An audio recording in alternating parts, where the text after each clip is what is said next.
Check 1, 2.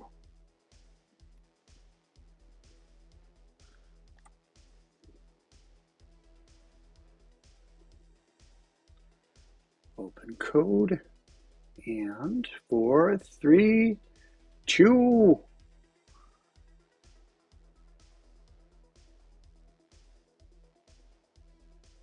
Hello there. Good morning. I am Rob. Around here, I'm known as That Developer Dad, and I am building a well, I've been saying I've been building a application with C# and .NET, but that's kind of underselling what I'm doing. I have developed a product, and I released the minimum viable product as a private beta last week. I've got a couple of people in there clicking around and playing with it, and so far the response has been pretty good. And in order to get out of the let's keep adding features to let's actually launch this as a product, I had to triage some things out. And this week I have been adding those features that I had originally triaged out, that I've been planning to do for a long time.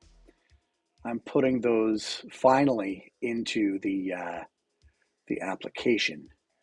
And late last week, I added the ability to delete NPCs that you've created and you no longer need.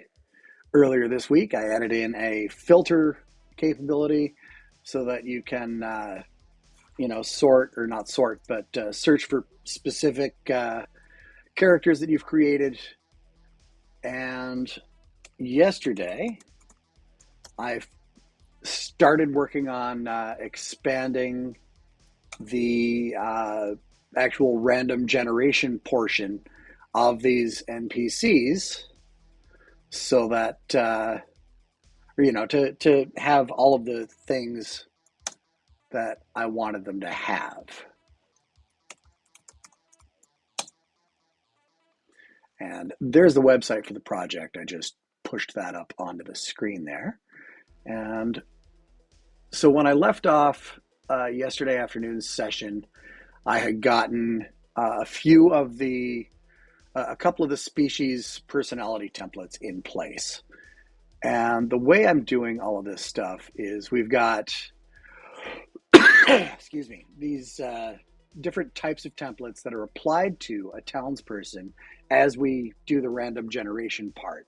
And right now I've got species, vocations, and backgrounds, and these are all specific to the Dungeons & Dragons 5th edition system reference document, plus some extra stuff that I've added just out of my own head as I went. And so when we register various species with the system so that you can generate characters using those things, we apply templates, or we create templates that are then applied to the actual townsperson. And to flesh out the personality, I introduced the idea of a personality is comprised, or an NPC's personality is comprised of two components. They've got a worldview, which is sort of their inner world, how they view the world and so on and so forth, and how they relate to the world. And then there's their persona, which is how they present themselves to the people in the world and how they prefer to be perceived. And I've got these all created for the different species. And then I added potential choices for worldview and persona to background. And I'm adding more worldviews on background than I am personas, because I feel like somebody's background or a character's history has a bigger impact on their worldview than it necessarily does on how they present themselves to the world. And then I've also done the reverse with vocations or current profession or what they're doing these days, in that a person's profession might have a slightly less impact on their worldview, but it contributes more to how they present themselves to the world. In addition to that, I've got like some basic generic uh, demeanors and natures. That's old language that I'm not using anymore. So I'm actually going to rename these symbols right now. Create common worldviews and rename create common personas. So what I do out in the Townsfolk Builder is I take all of these personality traits, the common ones that could apply to anybody, the ones that are specific to species, background, and vocation, and I clump all of those into a list. And then I just pick one out of each of those lists and apply that to the actual NPC that we're building in memory. So I do want to go back to this, not the backgrounds, but the character creation 5e rules and finish renaming these symbols. Just so that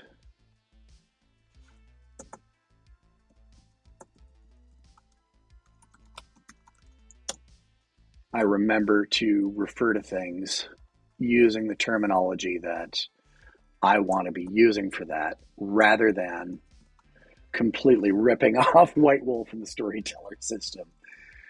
Common persona traits. All right, we can save and let's rebuild. This is just, it feels like a minor change, but it's actually quite wide reaching because these are public properties and those are referred to outside of the context of this class. So they affect the code around it.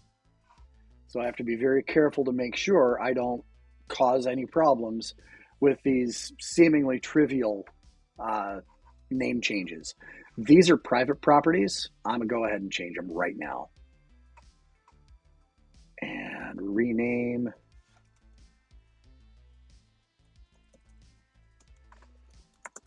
worldview. We'll camel case the word view on that. Rename that to persona. Save. And let's just make sure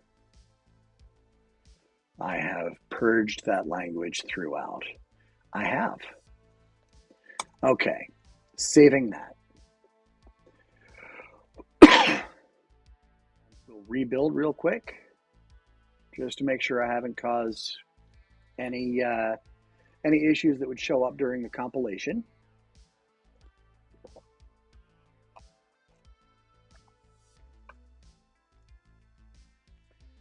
Okay.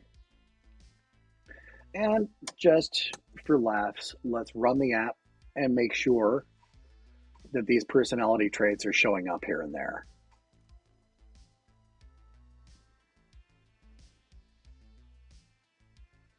Now, there's no guarantee that we're going to see any of these come up in the actual output because I am leaving that to random chance. These traits are just several of more that we're using.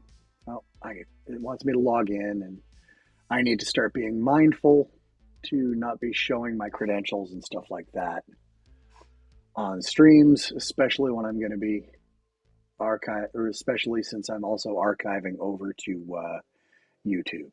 So let's go click on the townsfolk.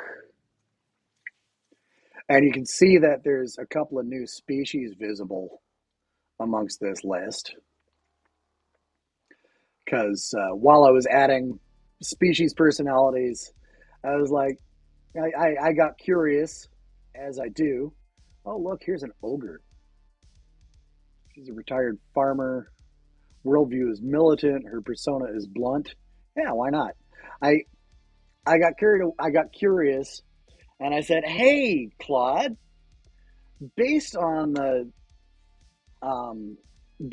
existing species templates, Can you spit out a template for a half vampire? And I was very satisfied with what it did. And then I said, how about a couple more fantasy races like goblins and ogres? And it did, and I was satisfied. And yeah, traded her sword for a plow, cultivating our land with the same vigor she once applied to the battlefield. Blah, blah, blah, blah, blah. Her personality is straightforward and assertive.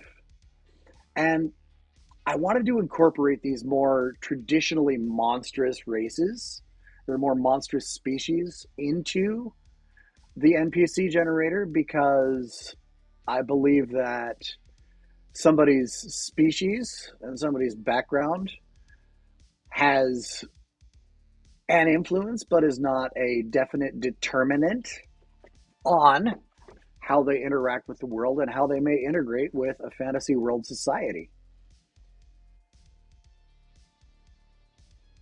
Just like in the real world. So I've added a few things. We've got the classic ones: dragonborn, dwarf, elf, gnome, goblin, half elf, half orc, halflings, humans. I added, just as a lark, half vampires, minotaurs, ogres, and then Seelie and Unseelie Fae, just purely for laughs. I may take these out at some point, but let's create a half vampire. Actually, no, wait, this is filtering. Silly me.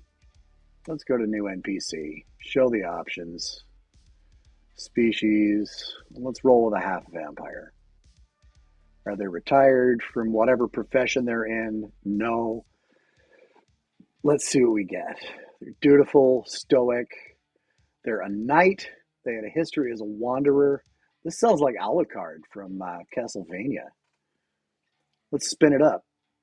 And of course, like all good semi-vampiric characters, their gender is ambiguous. And the AI spat out the wrong format for the JSON again. So, of course, let's go back to the list and try it again. Species, half vampire. Damn it, I keep getting confused. Show options, species, half vampire.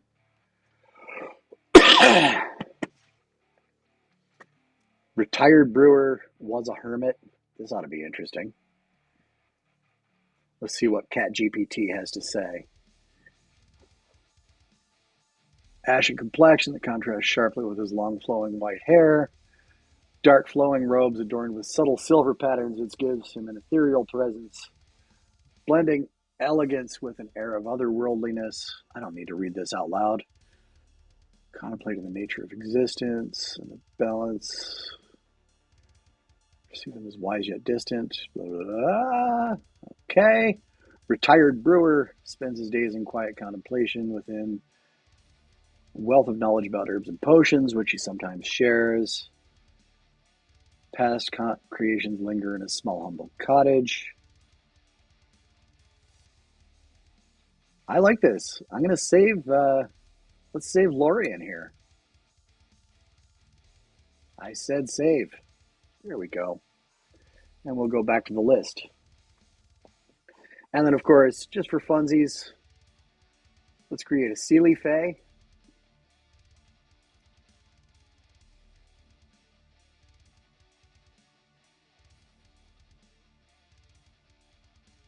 Not retired, roll them.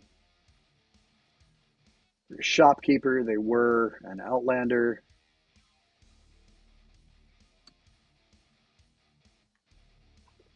Let ChatGPT go at it. I just thought of that joke this morning. I'm going to overuse it. Lyra Wind Whisperer, or Whisper. Boop-a-doop-a-doo. Practical in her approach to life. Da-da-ba-da-ba-da.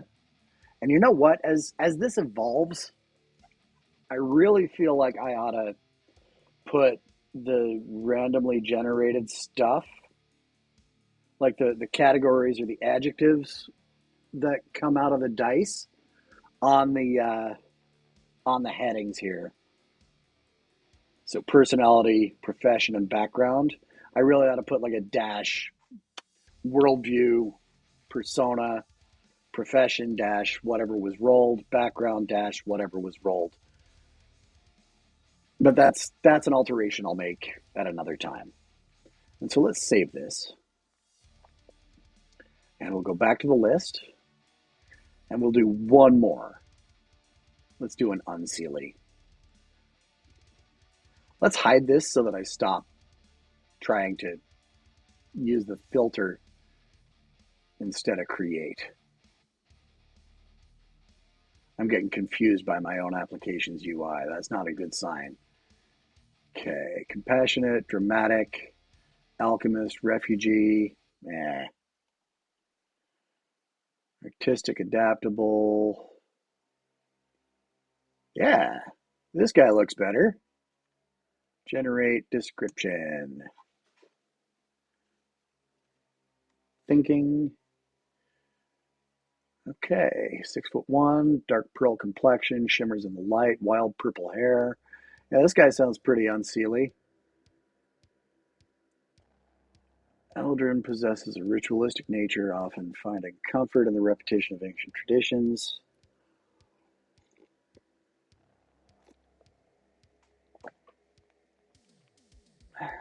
Okay. Save person. Back to list. Cool. And of course, I can go twiddle with the levers and so on and so forth, because unseely fae, they come in all kinds of shapes and sizes. So if I pop out to the species provider, excuse me, and spin down to unseely. I believe it was no, Minotaur was the last one that I did. Here we go. Average height, average weight.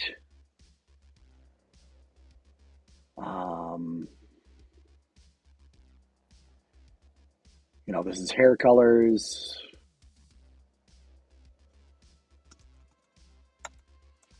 Blood red. Oops, I need quotes.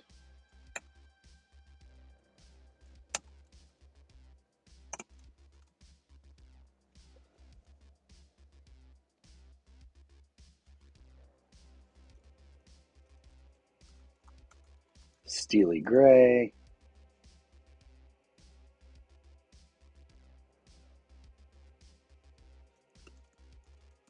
Tangled. Unkempt, etc., etc. Scabrous. Shadow touch, dark pearl.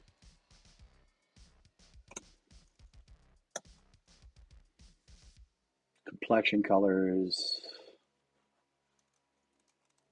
Rot green. And so on. And of course, you're going to have the variance. I'm not quite sure how that's applied, but I feel like I need a greater variance. So I'm going to say, well, let's come back to the manager real quick, because this is going to become important very, very soon. And townsfolk manager, internal operations, template worker.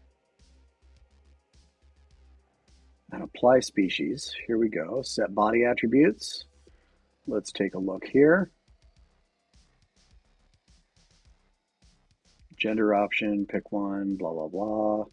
Apply variance range. Let's take a look at how apply variance range works. I wrote that a long time ago.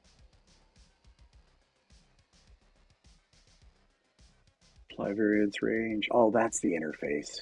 Silly goose. I have to go to the implementation. Here we go. Get random between, range size, minus plus minus amount. Okay.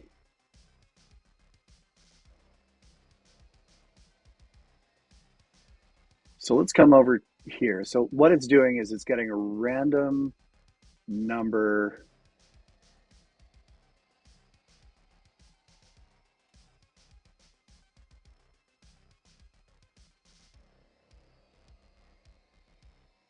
twice the over-under. So looking here,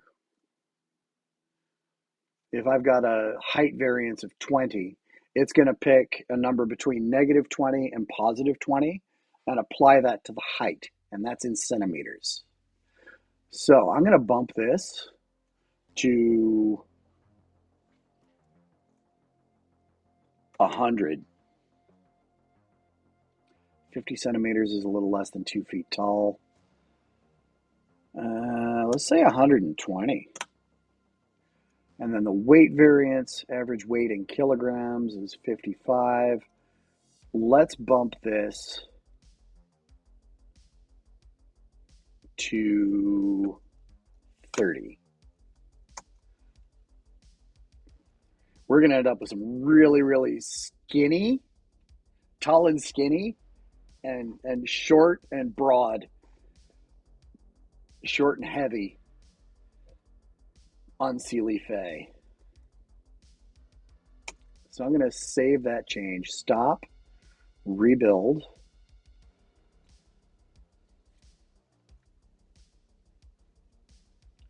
Come on. Yep, we're rebuilding.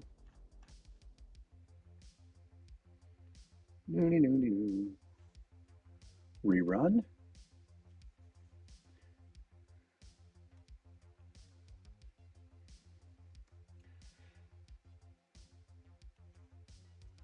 And we'll just pop that guy open.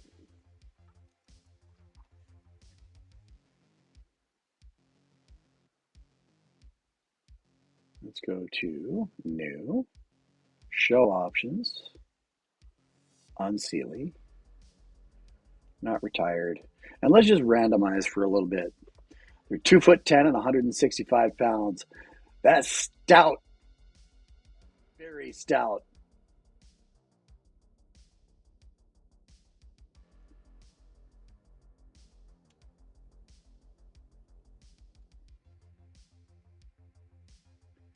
Dark pearl complexion, blah, blah, blah. Colorful garments. She's a tinker, so on and so forth. And was a refugee. That's fun. All right, let's get into the meat of things. I can play with this stuff all day. Yeah, I'm just going to minimize for now, and we'll stop the project. And I think I'm going to go ahead and commit these changes. Let's get a little bit of Copilot, rename personality traits to worldview and persona, updating related methods and properties for consistency and character creation, commit, sync. Okay. Now, I think we're about set with personality. So we should probably do a little bit of homework, a little bit of housekeeping. Run up to GitHub.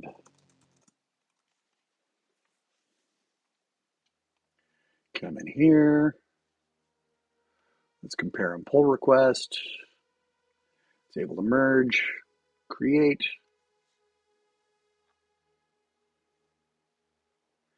No conflicts. We'll let it run the CI build. I really, really need to get in and change this so that it only runs one of these.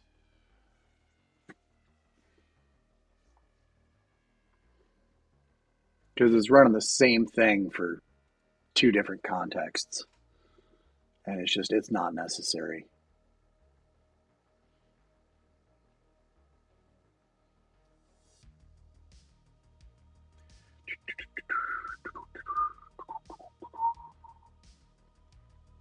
Now, while that's going, what I'll do is I'm going to go back to main.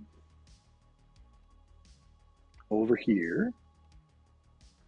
And let's close all of this stuff down.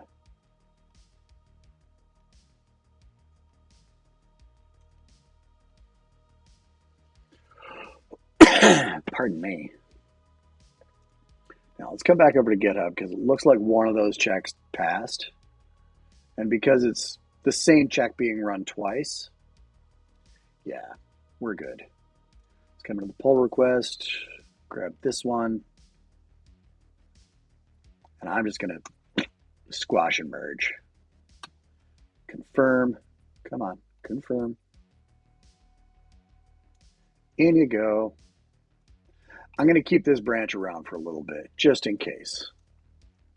Just in case I need it. And let's go back to code. And it looks like we're good. 5 branches. Oh, yeah, that's right. Instead of deploying directly from main, I've started the practice of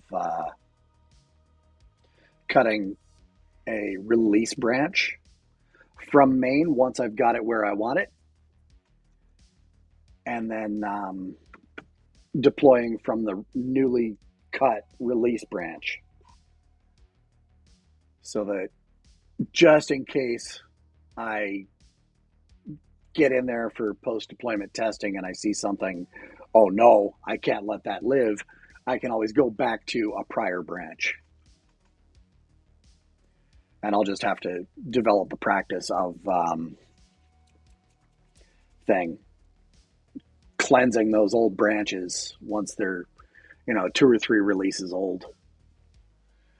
All right, so build up a list of possible traits, blah, blah, blah.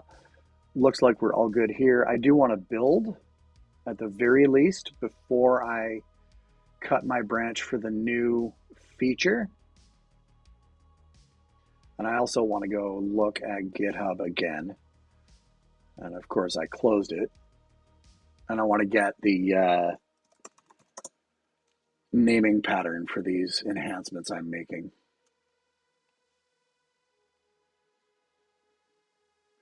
All right. So it builds. Let's make sure it runs real quick.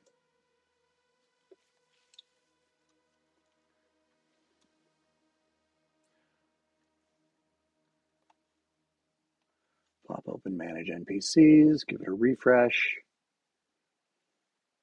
Here we go. It seems to be working. Yep, groovy. Go back. And stop the app. I closed it. That's okay. All right, so here's generate personality. Let's shrink that up. Next thing. Private. Townsperson.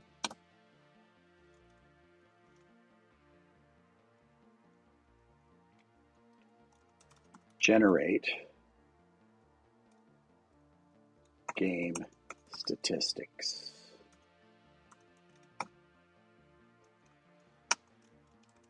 Townsperson, NPC.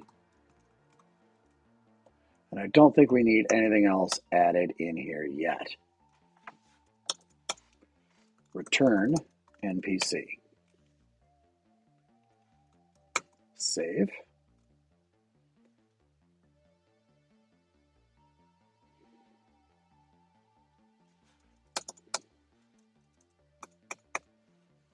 NPC equals generate game statistics. Now, I am also going to pull in the species, background, and job templates, just like I am for the personality. So I'm going to copy those, push this down onto its own line for readability, fire up the copy pasta, and I'm going to grab these parameters, copy, paste,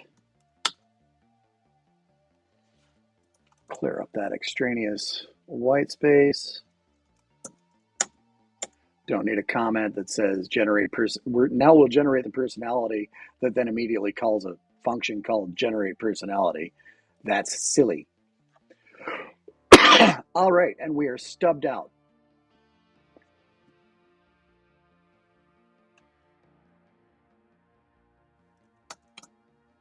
In order to generate game statistics, we'll need a property on the townsperson object to put them once we've rolled and calculated them.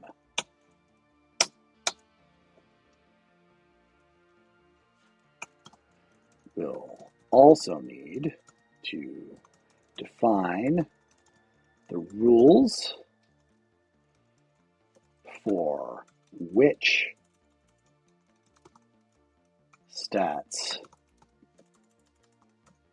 to calculate and how those stats should be created.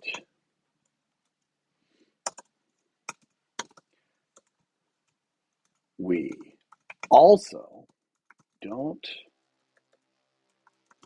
want to tie ourselves tightly to a specific game system.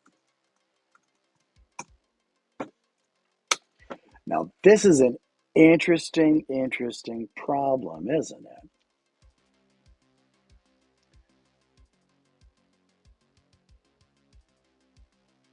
Because I don't want to paint myself in a corner by hard coding a bunch of stuff.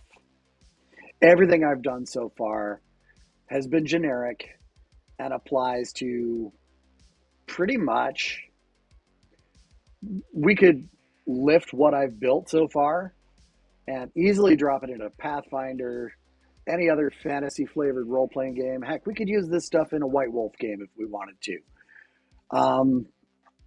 But I know that Pathfinder is based on D&D OGL rules. I believe Pathfinder 1 is based on D&D 3.5. Pathfinder 2 is based loosely on 5. Other publishers, I think Kobold Press has their own fantasy role-play game system. The folks at Critical Role are about to release Daggerfall, and I don't know what those mechanics look like. So I want to keep it flexible. And I had this in mind way back when I started this thing, even as a console application. Now, before I go any further and start making material changes, I have an uncommitted change. I need to create a new branch. And it's called feature/enhance NPC game stats.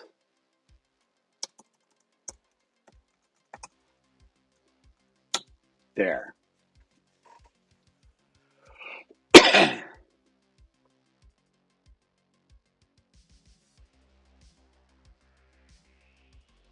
And it's time to have a conversation with my buddy Claude.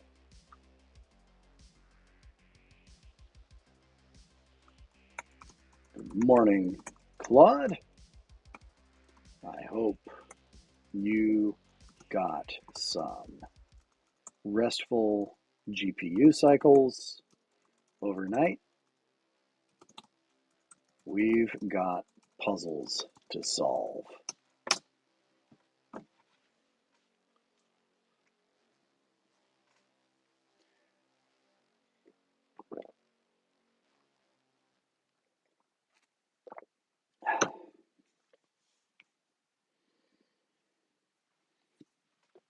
Oh, look at you, buddy. Quick on the uptake.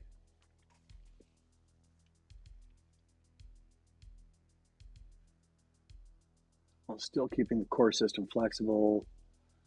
Attributes, proficiencies, derived stats. I like that.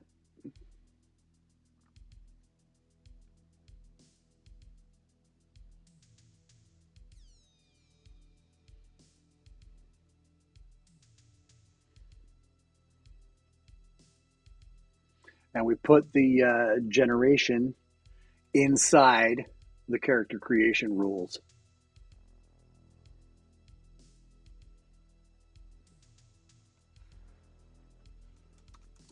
What do you think about pushing the actual attribute generation into the character creation rules class that's specific to the rule set? Well, I have a feeling that that's what it's suggesting I do.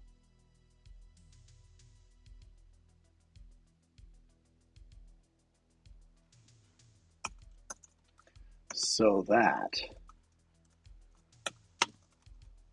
the generate game statistics becomes an interface function on, what's it called?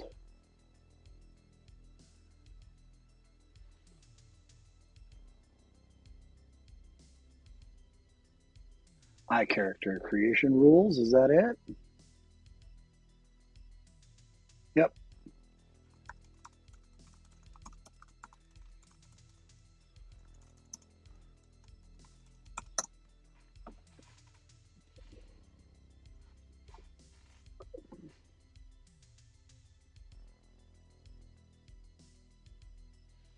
Do do do do do ba-do ba-do ba-do ba-do ba-do ba-do. Come on, Claude, have some coffee. System-specific logic in the rule set where it belongs. Townsfolk manager more focused on orchestration. Exactly. Easier to support different game systems.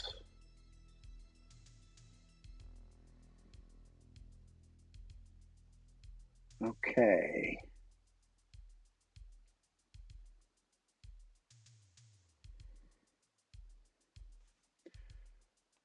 All right. Before we dive into the actual coding of those creation methods, let's get a solid abstraction of to use for these rule set specific for these character attributes. Let's try to make sure it can be reused. Sure, this concept and abstraction can be repurposed across a broad range of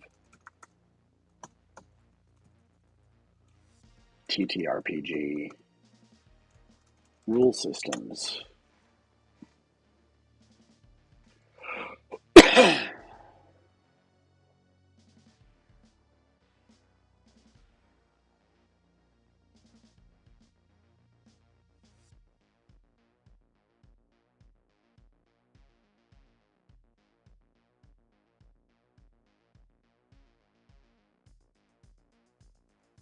All right, I'm going to pop this into its own window.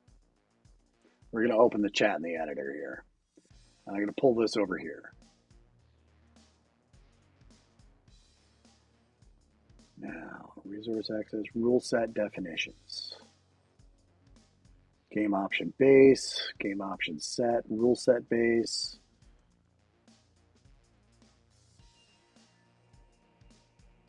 I don't think I'm even using this anywhere, am I? Oh, so I am.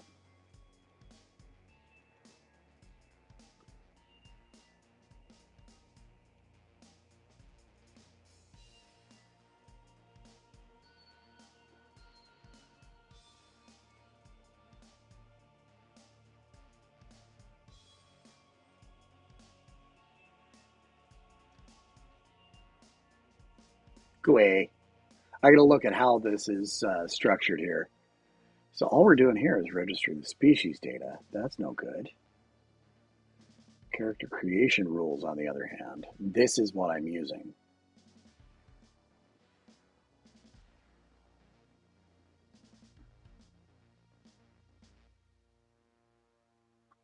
Yeah.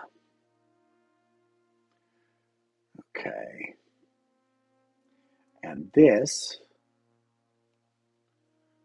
is all defined over in the rule set definitions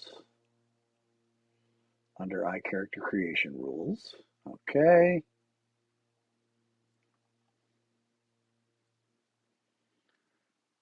Background data, vocation data, personality trait, personality traits. Okay. So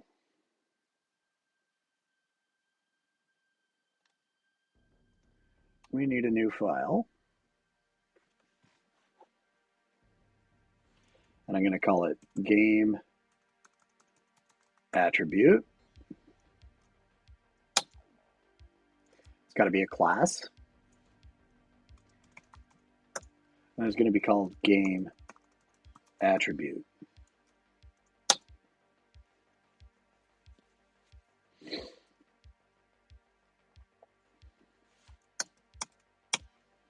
Defines one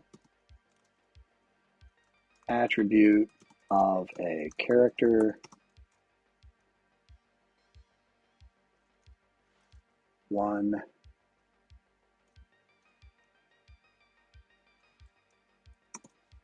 that is used in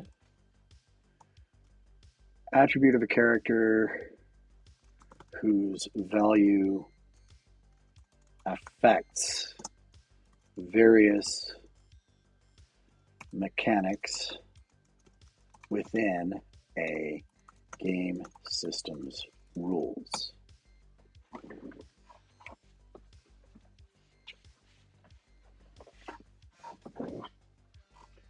Snooze, snooze.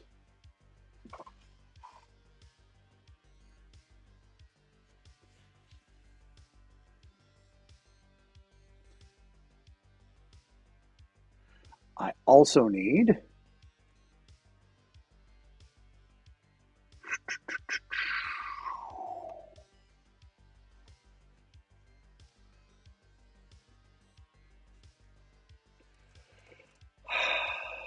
class called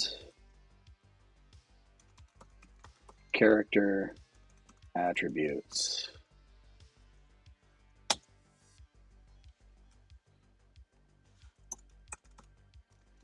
Defines the set of game attributes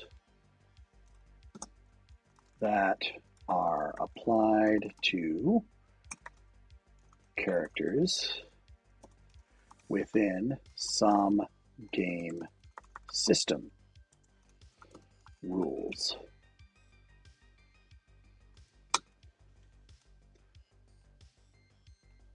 We're going to have string name.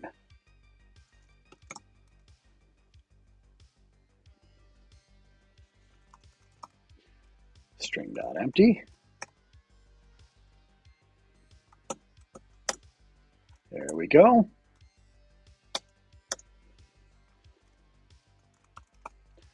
String description. String.empty. We may not need the description. I might rip that out later. Change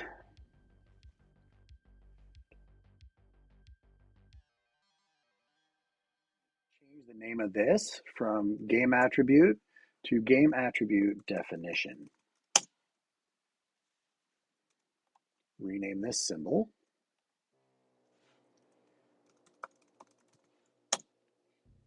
All right. And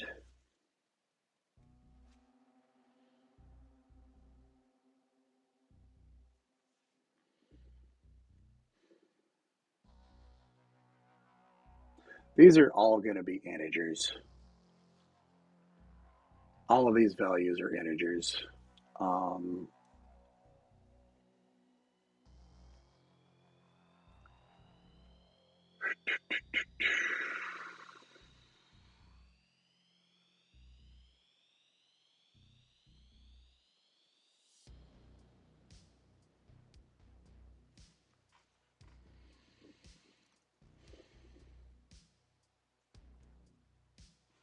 And I got to make these public, public, public, int,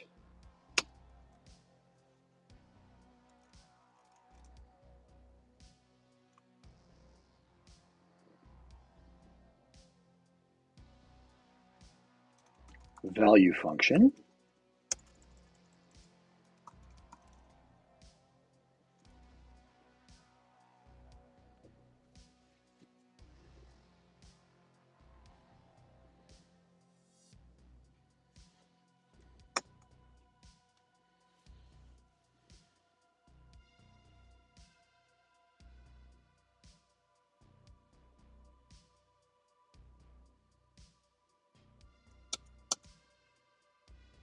and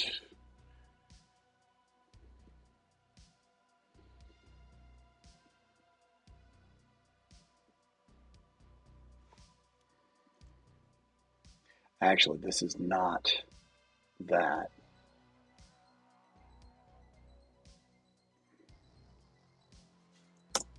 I'm going to come back to that.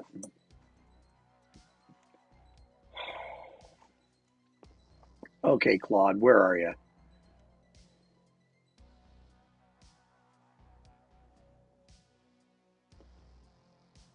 Where's my chat? Here we go. Can I move this back? Reopen editor with. I'm going to just close this.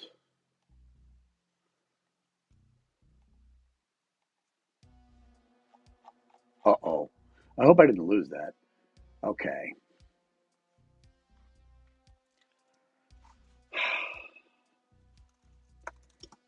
I'm working on designing a class that we can use to define a statistical attribute that a character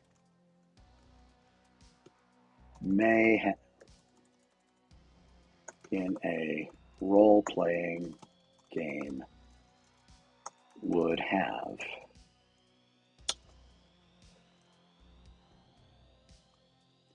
The rule set will contain a collection or other more materialized form with specific attribute definitions for various character types, but the rule set abstractions should contain only the building blocks that allow us to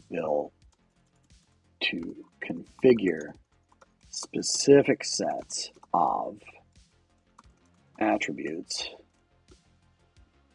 for a wide variety of TTRPG systems. And yes, folks, I've got my architect hat on right now. ID, name, description, min value, okay, max value, default value, allowed to modify during play, category, okay. ID isn't necessary yet. That's an attribute required for storage, and we can apply that to a discrete storage model later if we need to do so.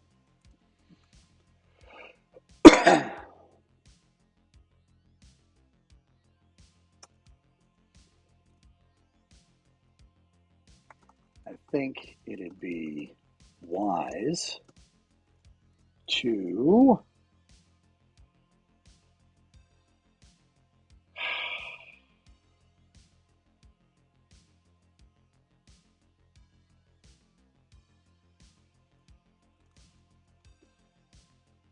also define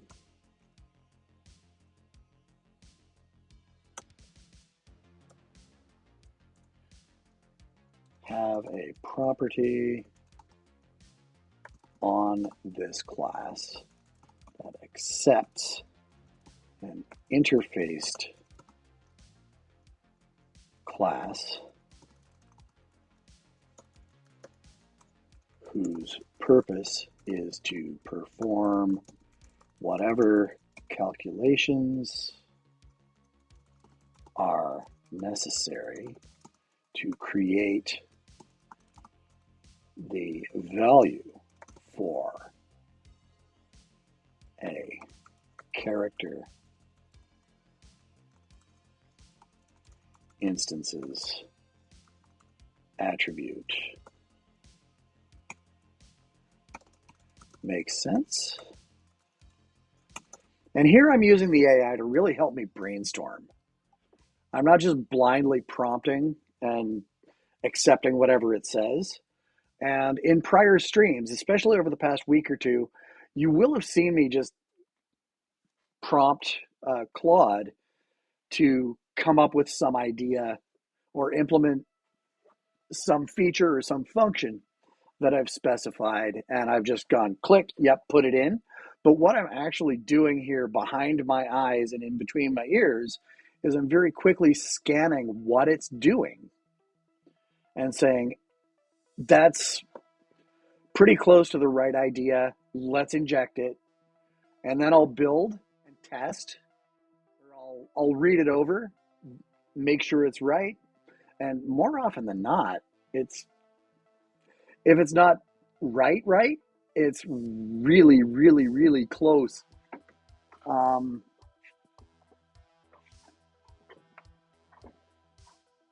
It's very close to what I needed to do. And I'll just go ahead and say, yep, good. I accept that change. But here, where I'm brainstorming, you can see me, prompting the AI, and I'm like, no, that's not it. That's not it. Calculator implementations for different scenarios. Character state, that's an additional abstraction. So I'm going to say that's not a bad idea.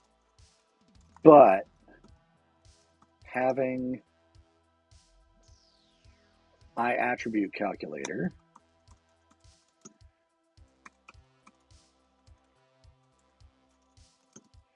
require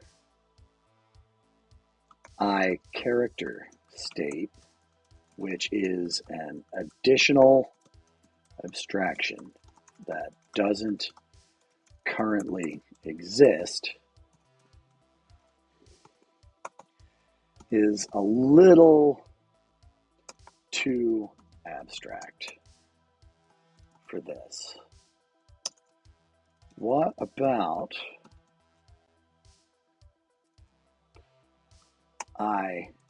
attribute calculator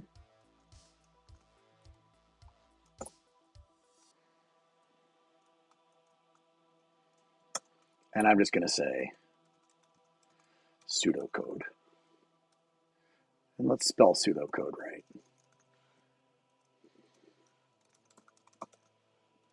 Interface attribute calculator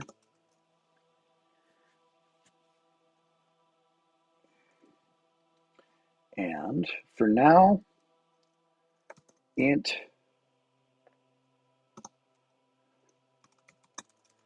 calculate attribute.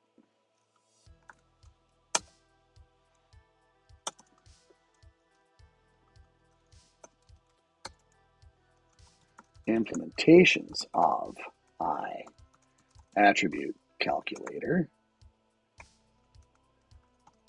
would be responsible for having a configure method that provides whatever source data is required for that calculate attribute method to execute.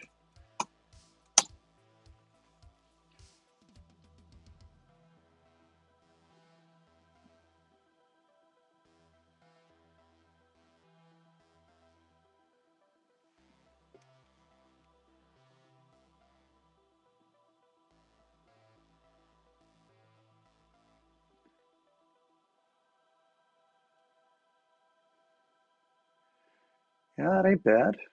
That ain't bad at all. Base value, return base value. Yeah. Yep. I like that.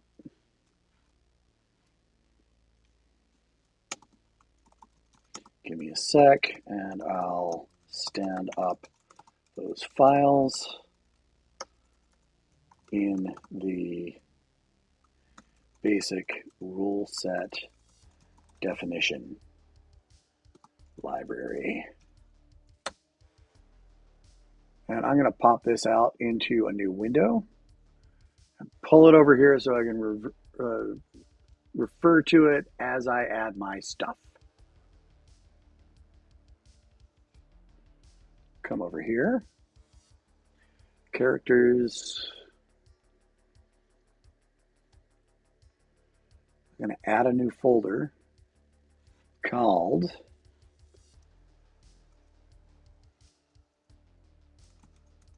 abstractions.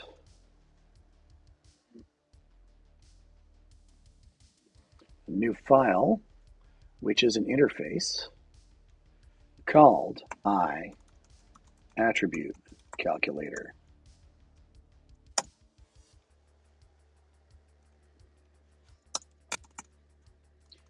Defines the behavior of a class that can calculate the value for some attribute in a TTRPG system.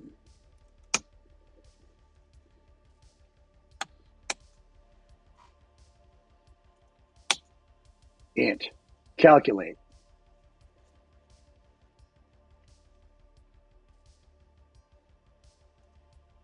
And there is no input.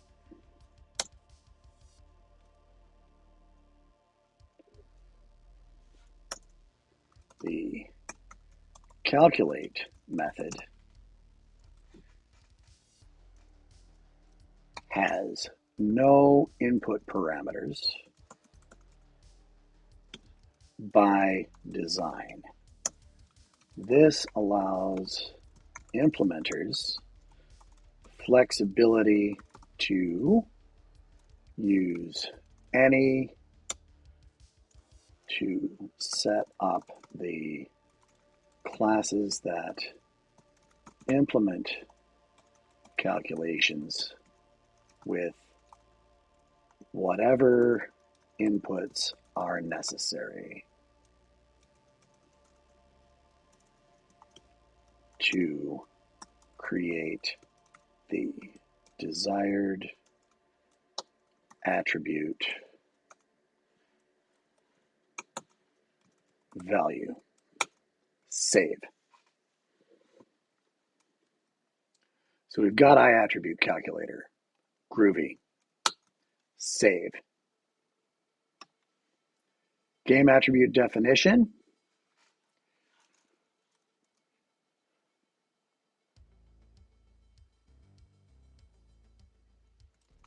Public I attribute calculator value calculator. Did I spell that right? I did.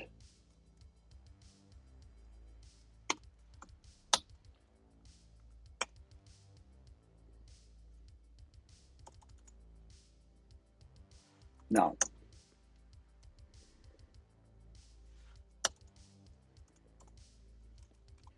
CTOR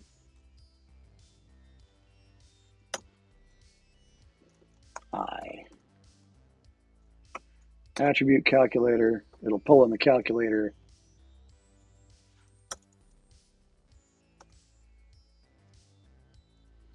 Get rid of that rogue curly brace.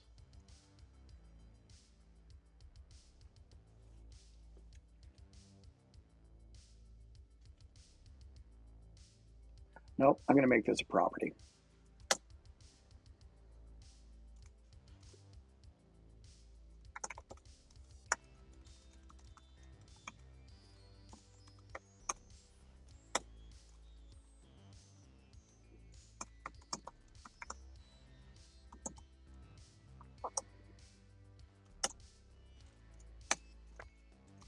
Public list of game attribute definition.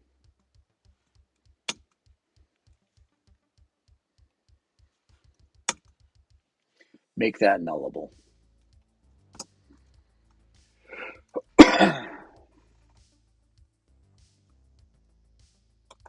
Direct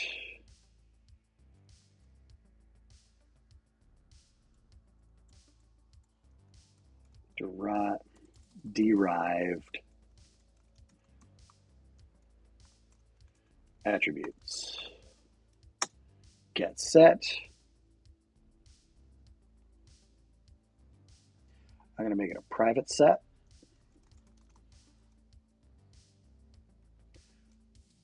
And I'm going to get rid of this initializer over here.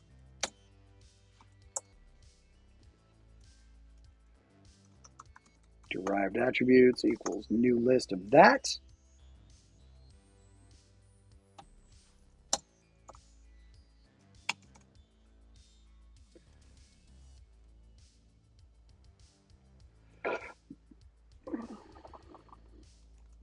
Provides any attributes that are derived only from this instance. Examples of this would be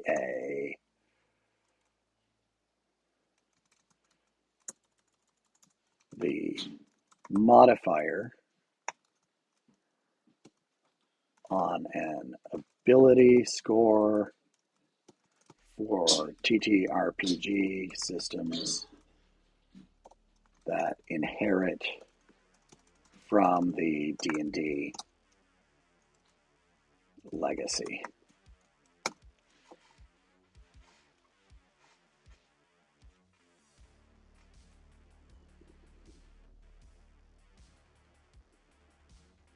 Calculator, I think I really ought to make calculator required. Save.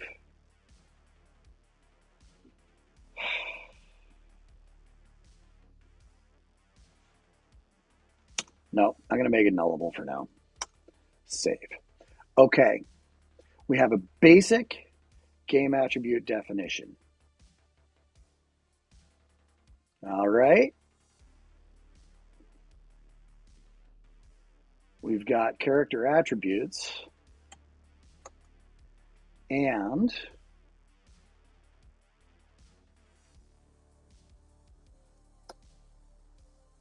sorry, we've got the character attribute definition.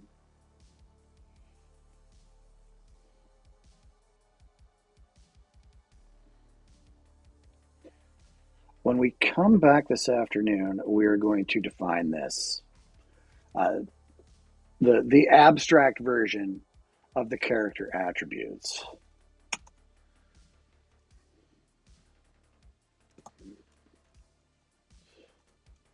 This class will hold groups of attribute sets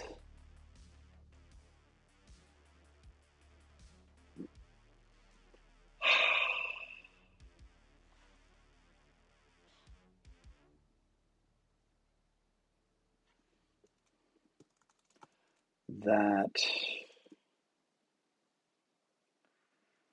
are used to define the game mechanic aspects of a character in a tabletop role-playing game system. We need to keep this flexible as well.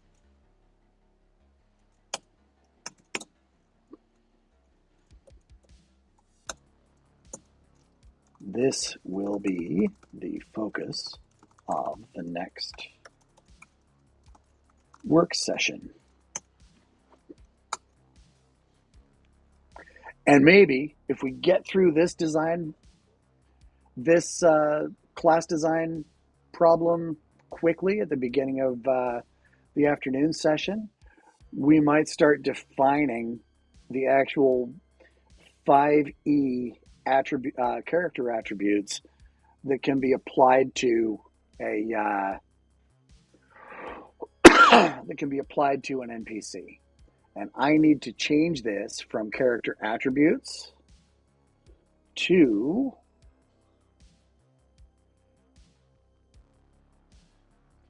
so we've got game attribute definition, and this should probably move up into the abstractions, but whatever.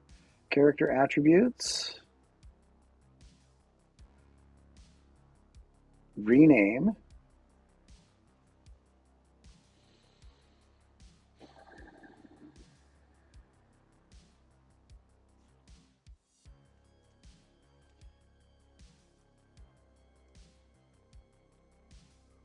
rule set, character attribute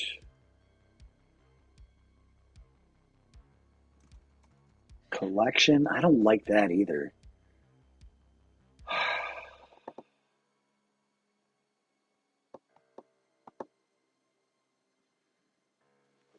I'm just going to leave it as character attributes for now. Container. Character attributes container. There, that'll do. And I'll rename this to character attributes container. It's not a great name, but it'll do. Okay, so this session, we started fleshing out sort of the abstract view of what these game mechanic attributes really boil down to. We've got the beginning of a game attribute definition.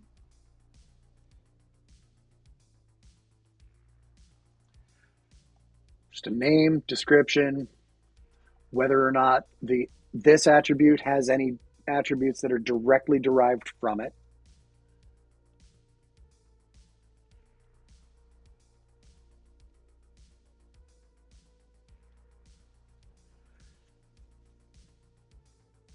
And I may actually get rid of that. We'll see.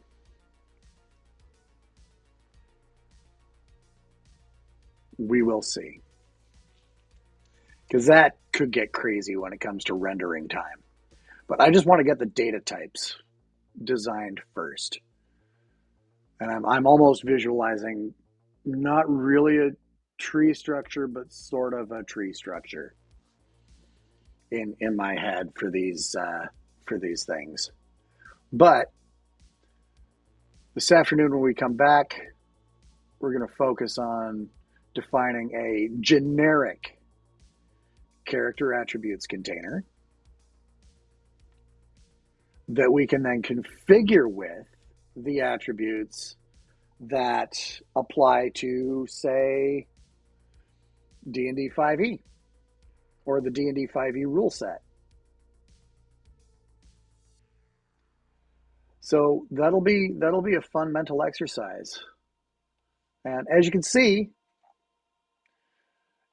I had more of a discussion with Copilot today than I did just telling it what I needed coded and saying, yes, that's great, do it.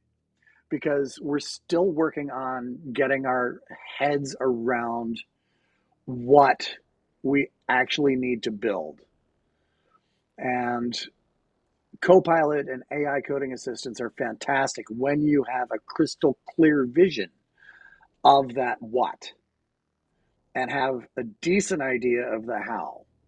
But if you go into an AI coding assistant with no idea of exactly what you want to build, why you want to build it that way, and a rough idea of how it should be built, you're going to end up with a pile of smoking hot garbage with dirty diaper sauce. I've done it myself. So yeah. All right. So this was actually a pretty productive session.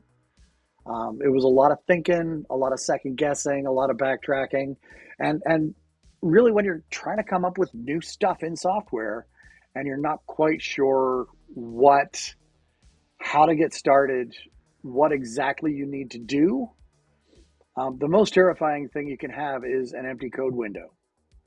And the worst thing you can do is let yourself fall into analysis paralysis. So as a teacher and mentor that I had recently likes to say all the darn time, when you're doing this detailed design, just start sketching. And it doesn't have to be like in a graphics program or on the back of a dirty bar napkin or whatever. You could be sketching with code. And that's exactly what I was doing in this exercise today, was sketching out what these attributes actually are and how they fit together and how we can snap these Legos that we're inventing into strength, dexterity, constitution, wisdom, intelligence, charisma, hit points, armor class, initiative modifier, etc., etc., etc. So I'm going to take a break for a little bit, do some more thinking, a little bit more meditation on this stuff, and it won't look like a meditation. I'll be wandering around scrolling TikTok or posting this up to YouTube or whatever. But this is going to be in my mind between now and the afternoon session, and I will catch y'all in the next work sprint. Until then, take care of yourselves. Drink water, even if it's coffee, because coffee has water in it. And happy coding. Be well.